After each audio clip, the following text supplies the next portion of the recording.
Bonjour à tous, aujourd'hui on va faire quelque chose d'un peu différent. On va s'infiltrer, en quelque sorte, dans les coulisses d'un cours de français moderne. L'idée c'est de décortiquer la stratégie, le plan de match qui se cache derrière une leçon, en se basant sur un vrai guide de prof. Alors, la grande question, c'est celle-là. C'est quoi, au fond, la recette secrète d'un cours de langue qui marche aujourd'hui? Quelle est cette fameuse stratégie cachée? C'est exactement ce qu'on va essayer de comprendre ensemble. Et pour ça, pas de grande théorie. Non. On va plonger directement dans un document bien réel, le plan de la séance 4. C'est un vrai guide pour enseignants.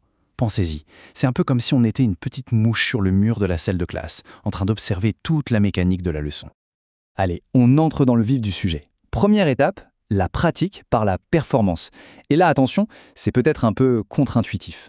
La leçon, elle ne commence pas par de la grammaire ou une liste de vocabulaire. Non, elle commence par l'action, directement. La philosophie, elle est super simple. On apprend en parlant. Point. Et ce qui est vraiment malin, c'est cette méthode en 3 étapes. Regardez bien. D'abord, le prof explique la situation. Il plante le décor. Ensuite, et ça c'est hyper important, il y a un petit temps de réflexion, en silence. Chacun prépare son intervention dans sa tête. Et seulement après, hop, on joue le dialogue. C'est une progression super bien pensée pour mettre les gens en confiance. Et voilà concrètement les outils qu'on donne aux élèves. Vous voyez, ce ne sont pas des phrases toutes faites à apprendre par cœur, c'est plutôt des squelettes de phrases, des modèles à adapter. On voit tout de suite le côté pratique. On parle d'aller quelque part, de ce qu'on veut acheter, d'ingrédients, bref, du français utile, celui de la vraie vie. Bon, maintenant qu'on a bien parlé, on passe à la deuxième phase, la lecture. Mais attention, on n'est pas là juste pour déchiffrer des lettres. L'objectif, c'est bien plus profond. Il s'agit de lire pour vraiment comprendre, pour extraire le sens. Et l'exercice commence avec une question de compréhension super directe, tirée d'un texte que les élèves viennent de lire. La voilà. Qu'offre Hamza à Aymen? Simple, direct. Alors, pour répondre, on a le choix entre plusieurs options. 1. Du pain et du lait. 2. Des pommes, des oranges et des livres. 3. Des jouets et des habits. Ou 4. Une couverture et du chocolat. C'est un petit test en fait pour voir si on a bien suivi, si on a bien enregistré l'info de base. Et la bonne réponse, c'est la numéro 2, des pommes, des oranges et des livres. Ça peut sembler basique, mais c'est l'étape numéro 1, absolument cruciale, s'assurer que le message principal du texte est bien passé. Ok, maintenant on monte un peu le niveau de difficulté. La deuxième question demande plus de précision. On ne demande plus quoi, mais où. La question est, où Hamza achète-t-il les fruits? Là, il faut aller chercher un détail précis dans le texte.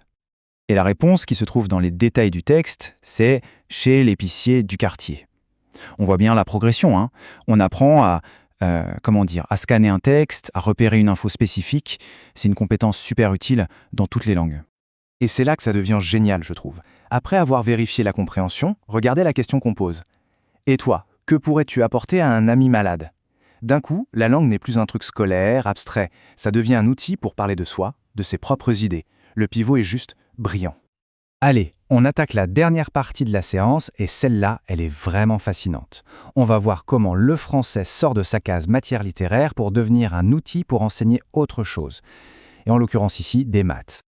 Alors, il y a un terme un peu technique pour ça, c'est DNL, discipline non linguistique. Mais l'idée derrière est super simple et franchement puissante. La langue, ici le français, n'est plus le but en soi. Elle devient le moyen d'apprendre autre chose. En apprenant à compter en français, on fait coup double. On s'améliore en langue et en maths. C'est ce qu'on appelle faire d'une pierre deux coups. L'objectif ici, c'est de s'attaquer au grand nombre. L'exercice est progressif. On commence avec 10 000. Puis on passe très vite à 50 000 pour viser la maîtrune des nombres jusqu'à 100 000. On y va crescendo. Et alors, comment ça se passe concrètement? Eh bien, le prof lance un défi, il donne un nombre écrit en toutes lettres, comme ça, écrivez en chiffres 26 500. Et là, l'élève doit réagir vite et traduire ça en chiffres sur son ardoise. C'est un aller-retour constant entre le mot et le symbole. Et on enchaîne pour que ça devienne un réflexe. Allez, un autre, 55 600.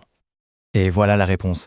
Cet exercice, tout simple en apparence, il illustre parfaitement cette idée de DNL. La langue et les maths se donnent la main, elles se renforcent l'une l'autre. Ok, maintenant qu'on a vu les différentes pièces du puzzle, prenons un peu de hauteur. Faisons un zoom arrière pour regarder le tableau complet. Qu'est-ce que ce plan de cours nous dit, au final, sur la philosophie de l'enseignement des langues aujourd'hui? Si on devait résumer, on pourrait dire que tout ça repose sur 4 grands piliers. 1. La participation active, on apprend en faisant, en parlant.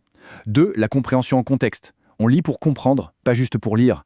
3. La connexion personnelle, on relie la langue à sa propre vie pour que c'est du sens.